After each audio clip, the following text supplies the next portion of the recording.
አክብሮታይ ሰላምታችን በያላችሁበት ድረስ የተወደዳችሁ የኢትዮ ፎረም ቤተሰቦች እነሆ የዕለቱን ዘገባዎቻችንን ከዚህ እንደሚከተለው ማሰማት ጀመርን። አበይት ነጥቦቹን በቅድሚያ በአማራ ክልል ርዕሰ መዲና ባህር ዳር የደረሱ ፍንዳታዎችና የተከፈተ ተኩስ በሰዎች ላይ ጉዳት አደረሰ። ብልጽግና ሰላማዊ ዜጎችን የሚገድሉ የሰራዊቱ አባላትን በተመለከተ የሰጠው ምላሽም እርምጃ የምንወስደው በስሌት ነው የሚል ሆኗል። በክልሉ የተቀሰቀሰውን ጦርነት ተከትሎም ከ3700 የሚልቁ ትምህርት ቤቶች ከትምህርት ውጭ መሆናቸው ተነግሯል። የክልሉን አሁናዊ ሁኔታ የተመለከተ መረጃ ይዘናል። ህወሓት እያደረገ ነው የተባለውን የጦርነት ዝግጅት በተመለከተ ምላሽ ሰጠ። በትግራይ ወታደራዊ አመራሮችና ድርጅቱ ላይ ያነጣጠረ ዘመቻ ተከፍቶብኛልም ብሏል። በስፋት እንቃኘዋለን። ኢትዮጵያ ልትበታተን ትችላለች አለም ፎሪን ፖሊሲ መጽሔት። የአሜሪካ መንግስት የፖሊሲ ጉዳዮች የሚተነተንበት መጽሔቱም የኢትዮጵያ እርስ በርስ ጦርነትን እያዋለደ ያለው የአማራ ክልል ውጊያ የሚል ሰፊ ሀተታንም አስነብቧል። ዝርዝሩን እናስደምጣቸዋለን። በኢትዮጵያና ሶማሊያ ድንበር አካባቢ የሰዎች ደም እየፈሰሰ ነው አለ ግንባሩ። ኦብነግ በኡጋዴን ውስጥ በሚፈሰው ደም የሚደሰቱ ይኖራሉ ሲልም አስታውቋል። ተጨማሪ ይዘናል። ባለሀብቶች የጦርነት ወቅት ወለድ መጠየቃቸው ተነገረም። ሁሉም የኢትዮጵያ የንግድ ባንኮች ለአመታት በጦርነቱ ቀጠና ውስጥ የቆዩትን ባለሀብቶች የነዛን ጊዜ ሁሉ ወለድ አምጡ እንዳሏቸውም ተሰምቷል። ሌላኛው መረጃችን ነው። የአሜሪካ ጦር ለፍልስጤማውያን እርዳታ ለማድረስ ጊዜያዊ የባህር በር ሊገነባ ነው። ይህ በእንዲህ እንዳለ ከእስራኤል ጋር ለመደራደር ግብጽ የነበሩት የሐማስ ልዑካን ካለ ውጤት ካይሮን ለቀው ወጥተዋል። የተወደዳችሁ የኢትዮ ፎረም ቤተሰቦች አብራችሁን ስትቆዩ እነዚህንና ሌሎችን መረጃዎችን ትሰማላችሁ። ሰናይ ቆይታ ይሆንላችሁ። በአማራ ክልል ርዕሰ መዲና ባህር ዳር የደረሱ ፍንዳታዎችና የተከፈተ ተኩስ በሰዎች ላይ ጉዳት አደረሰ። ብልጽግና ሰላማዊ ዜጎችን የሚገድሉ የጸጥታ አካላትን በተመለከተ የሰጠው ምላሽም እርምጃ የምንወስደው በስሌት ነው የሚል ሆኗል። በክልሉ የተቀሰቀሰውን ጦርነት ተከትሎ ከ3700 የሚልቁ ትምህርት ቤቶችም ከትምህርት ውጭ መሆናቸው ተነግሯል። ከጥቂት ቀናት በፊት የፋኖ ኃይሎች በመግባት ጥቃት የፈጸሙባት ባህር ዳር ብልጽግናው ደጋግሞ ሰላማዊ እንቅስቃሴ ላይ እንዳለች ቢገልጽም በውጊያው ዕለት እንኳን በበርካታ ደርዘን የሚቆጠሩ ሰዎች የተገደሉባት ነበረች። ላለፉት ቀናት ደግሞ ተደጋጋሚ የቦምብ ፍንዳታዎችን አስተናግዳለች። የኤሌክትሪክ መቋረጥን ፈታኝ ቀናትን ነዋሪዎቹ እንዲያሳልፉ አድርጓቸዋል። ትናንት ምሽት ላይ ደግሞ በከተማው የተለያዩ አካባቢዎች የተኩስ ሩምታዎች መሰማታቸውን ነዋሪዎቹ ይገልጻሉ። ቀበሌ 14 እና 11 ደግሞ ይህ ድምጽ ከተሰማባቸው አካባቢዎች መካከል የሚጠቀሱ ናቸው።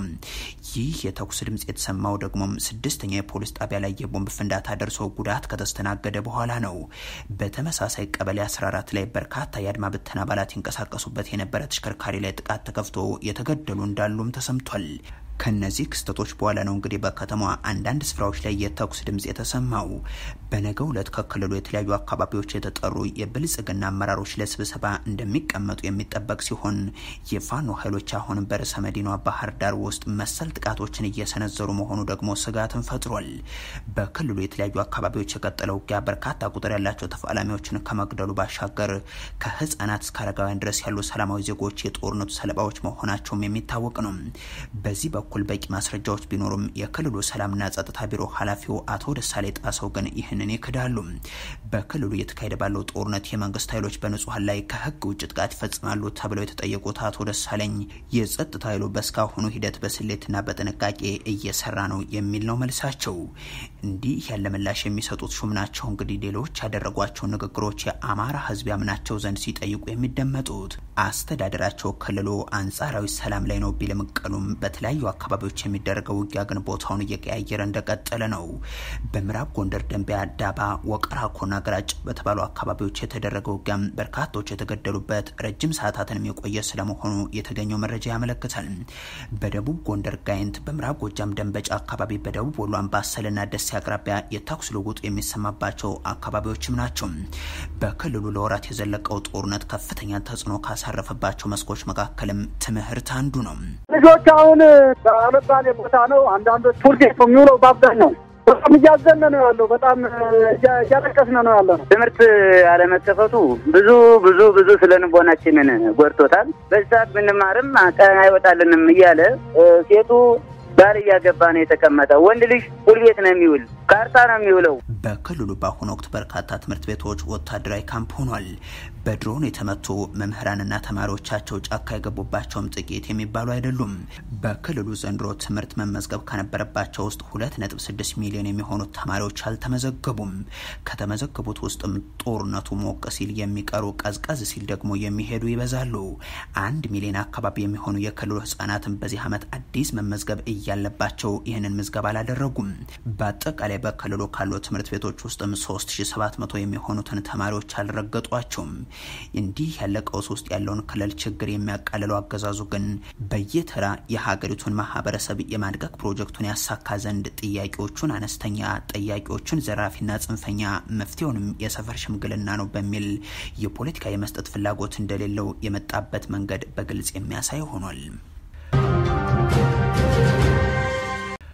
ህወሓት እያደረገ ነው የተባለውን የጦርነት ዝግጅት በተመለከተ ምላሽ ሰጠ በትግራይ ወታደራዊ አመራሮችና ድርጅቱ ላይ ያነጣጠረ ዘመቻ ተከፍቷልም ብሏል የፕሪቶሪያው ስምምነት እንዲሳካ የማይፈልጉ ኃይሎች ውስን የተፎካካሪ ድርጅት አመራሮችና የዓላማ ተጋሪ መሰሎቻቸው ካለፉት ሳምንታት ጀምሮ ሲያካሂዱት የቆዩትን ዘመቻ በማደስ ህወሓት ለጦርነት እየተዘጋጀ ነው ጦርነትም እየቀሰቀሰ ነው የሚሉ መግለጫዎችንና ጽሁፎችን በማቅረብ ላይ ይገኛሉ ይላል የፓርቲው መግለጫ ይህ ዘመቻ ደግሞ በህወሓትም በትግራይ የጸጥታ አመራሮች ላይ የሚያነጣጠረ ስለመሆኑም ይጠቅሳል የትግራይ ህዝብ ያለ ፖለቲካዊና ወታደራዊ አመራር በማስቀረት እንዲበተን ለማድረግ ግልጽ ተልእኮን በመውሰድ እየሰሩ የሚገኙ አካላት አሉ የሚል ሐሳብም በመግለጫው ላይ ተካቷል ይህም የዘር ማጥፋት ዘመቻው ሌላኛው ገጽታ ሲል ይገልጸዋል ህወሓት በመግለጫው የጠቀሰው አካል ባይኖርም ከቀናት በፊት የህወሓት መሪዎች ዳግም ጦርነት ለማካሄድ ቅስቀሳ እያደረጉ ነው የሚል መግለጫ ባይቶና የሚሰኘው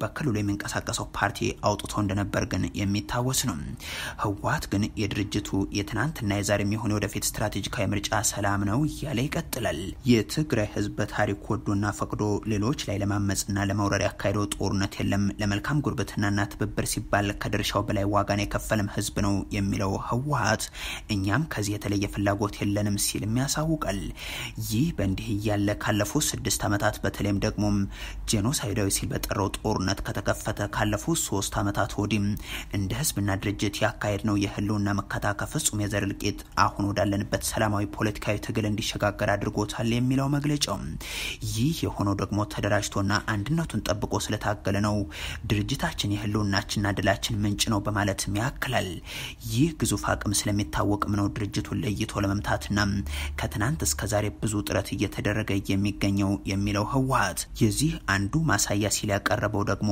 በድርጅቱ በጊዜያዊ አስተዳደሩና በጸጥታ አካላት ላይ ሰፊና የተቀናጀ የስም ማጥፋት ዘመቻ እየተካሄደ መሆኑ ነው ሲልም ይጠቅሳል እነማንና በማን የሚለውን ግን አልገለጸም በወረራ ተይዟል ያለውን የትግራይ መሬት ወደ ባለቤቶቹ እንዲመለስ የተፈናቀለውና ወደ ሱዳን የተሰደደው ህዝብ ወደ ቀዬው እንዲመለስ ተጠያቂነትም እንዲረጋገጥ የጀመርነውን ሰላማዊ ትግል አጠናክረን እንቀጥላለን በማለትም በመግለጫው ላይ አጠቃሏል ኢትዮጵያ ልትበታተን ትችላለች አለ ፎሪን ፖሊሲ መጽሔት የአሜሪካ መንግስት የፖሊሲ ጉዳዮች የሚተነተኑበት መጽሔቱ የኢትዮጵያ እርስ በርስ ጦርነትን እያዋለደ ያለው የአማራ ክልል ውጊያ የሚል ሰፊ ሀተታማ አስነብቧል የሀገሪቱ መንግስት አዲስ አበባ የአፍሪካ ህብረት ጉባኤን ባለፈው ወር ስታስተናግድ በሌሎች የሀገሪቱ አካባቢዎች የተፈጠረውን አለመረጋጋትና አሳዛኝ ሰብአዊ ቀውስ ለመሸፈን እንደተጠቀመበት በማውሳት ይጀምራል መጽሔቱ ሀተታውን በመራው የመንግስት ኃይሎች በውጊያ ወቅት የደረሰባቸው ጉዳትን በቀል በሰላማዊ ዜጎች ላይ በተለያዩ ያገዳደል ስልቶች አወራርደዋል ሲል የሚቀጥላል ፎሪን ፖሊሲ በተለያዩ የሀገሪቱ አካባቢዎች የሚፈጸሙ ግድያዎችና ማንነት ተኮር ማፈናቀልና በደሎች የፈጠሩት የተጠራቀመው ቁጣም በአማራ ክልል ነውጥን ፈጥሯል ይላል ወጥ አደረጃጀትና ማኒፌስቶ የሌለው ነገር ግን የአማራን ማህበረሰብ ጥቅም ለማስጠበቅ በሚል የሚንቀሳቀስ ኃይል ሲል ፋኖን የሚገልጸው መጽሔቱም የጠቅላይ ሚኒስትር አብይ አህመድ አስተዳደርን ጸረ አማራ የሆነ የማህበራዊና ፖለቲካዊ ስርዓትን ዘርግቷል በሚል እየታገለው እንደሚገኝ የሚያትታል አዲስ በኩልነት ላይ የተመሰረተ ዲሞክራሲ ስርዓት እንዲገነባ ይሻል እያለም ይቀጥላል ፎሪን ፖሊሲ መጽሔት አሁን በአማራ ክልል ጦርነት እየተደረገ ነው በትግራይ ክልል ጦርነት የለም ሰላምም የለም ያለው ረሃብ ነው በኦሮሚያ ክልልም የሰላም እጦት አለ የሀገሪቱ ኢኮኖሚን ባደገኛ ሁኔታ ውስጥ ይገኛል ሲል የሚያስቀምጣል ሀገሪቱ ያለችበትን የሰብአዊ ቀውስ ደረጃ እርምጃም የመራዊ ጭፍጨፋ ለዓለም አቀፉ ማህበረሰብ ይግለጠው እንጂም መሰል ድርጊቶች በሰሜን ሸዋ ማጀቴም እንደዚሁም በሰሜን ወሎ ላሊበላ መከሰታቸውንም ያስታውሳል። በኦሮሚያ ተጀምሮ የነበረው የሰላም ድርድር ቁሟል። በአማራ ክልልም ለአፍ ያክል በባለስልጣናት በኩል ሰላም እንፈልጋለን ከማለት ውጭም በተግባር የሚስተዋለው ግን ወታደራዊ ኃይልን የማሰማራት እንቅስቃሴ ነው ሲልም ያትታል መጽሔቱም። ለዚህ ተጨማሪ ማሳያዎችም የአስቸኳይ ጊዜ አዋጁ መራዘምና የጅምላ ስራቶች የተጠናከሩ ውጊያዎች ናቸው በማለትም ያስቀምጣቸዋል። በአሁኑ ወቅት የአማራ ብልጽግና የሚባለው አደረጃጀት የተዳከመና በሌሎችም ክልሎች አስተዳደሮች ቁመና ልክ እንዳይደለም ያክላል። አሁን ውጊያው በአማራ ክልል ውስጥ በዋናነት ደግሞ በፋኖ ታጣቂዎች የደፈጣ ጥቃቶች በአብዛኛው የሚደረግ ነው የሚለው መጽሔቱም የጅምላ ግድያዎችና እየተባባሰ ያለው ሁኔታ ግን ጥቃቱ ወደ ሌሎች ክልሎች እንደዚሁም ወደ ዋና ከተማ አዲስ አበባ ጭምር ሊወስደው የሚችል ነው ሲልም ስጋቱን ያስቀምጣል። አምራች በሆነው ክልል የእርሻ ወቅት እየደረሰ ቢሆንም ውጊያው የፈጠረው ችግር ሰብአዊ ቀውስን ማስከተሉ አይቀርም። ይህ በኦሮሚያ ክልል ካለው ችግር ጋር ተዳምሮ መጪውን ጊዜ አስፈሪ ያደርገዋልም ይላል። በክልሉ ያለውን ቀውስ ለመፍታት የፌደራል መንግስቱ ኃላፊነት ትልቅ ነው። በክልሉ ውስጥ የፋኖ ኃይሎች የተካተቱበት ጊዜያዊ ምክር ቤት መቋቋምን ጨምሮም ሌሎች ሊወሰዱ ይገባቸዋል በሚል ያስቀመጣቸውን እርምጃዎችንም ያትታል። የምክክር ኮሚሽን የሚባለውን ተቋም በተቋሚዎች በኩል ተቀባይነት ያጣ በመሆኑ የመፍትሄው አካል ይሆናል ተብሎ እንደማይቀመጥ የሚገልጸው መጽሔቱም ሁሉን አቀፍ የምሁራን ንግግር ያሻል በማለትም ይገልጻል። ያ ሳይሆን ከቀረናም የአማራም ይሁን የኦሮሚያ ክልል ችግሮች ሰላማዊ መፍትሄ ሳይሰጣቸው የሚቀጥሉ ከሆነ ግን ኢትዮጵያን ለመበታተን የሚዳርጋት የእርስ በርስ ጦርነት ውስጥ መግባቷም አይቀሬ ሊሆን ይችላል ሲል ነው ፎሪን ፖሊሲ የጠቆመው። በኢትዮጵያና ሶማሊያ ድንበር አካባቢ የሰዎች ደም እየፈሰሰ ነው አለ ግንባሩ። ኦብነግ በኦጋዴን ውስጥ በሚፈሰው ደም የሚደሰቱ ይኖራሉ ሲልም አስታውቋል። የኢትዮጵያ መንግስትና ሶማሌላንድ ስምምነቱን በተፈራረሙ ማግስት የሶማሊያ ጦር ቃል አቀባይ በሶማሊያና ኢትዮጵያ ድንበር አካባቢ በተለይም በኦጋዴን የሚገኙ ሶማሌዎች ውስጥ ሰርገን በመግባት የምንሰራውን እንሰራለን ሲሉ መዛታቸው የሚታወስ ነው። በአካባቢው የሚፈጸሙ ግድያዎች አሉ የሚለው ኦብነግ ግን ከጥቂት ቀናት በፊት የኢትዮጵያ የጸጥታ ኃይሎች ህገወጥ በሆነ መንገድ በወጣቶች ላይ ጥቃት እየፈጸሙ ነው ሲል አስታውቆም ነበር።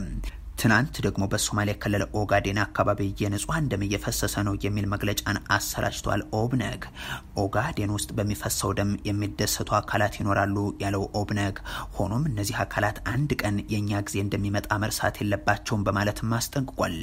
ግንባሩ አያይዞም በህዝባችን ላይ ጉዳት የሚያደርሱ አካላትን ድርጊት መቼም ቢሆን አንረሳውም ይላል።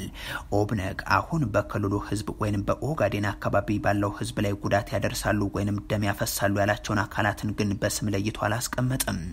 ከሳምንታት በፊት ግን በክልሉ ውስጥ በሲቪል ተሽከርካሪዎች ላይ ይፈጸማሉ ያላቸውን ኢላማ ያለዩ የመሳሪያ ጥቃቶችና የአርብቶ አደሮችን እንስሳትና ንብረትን የመውረስ ድርጊቶችን እንዲቆሙ ጠይቆ ነበር።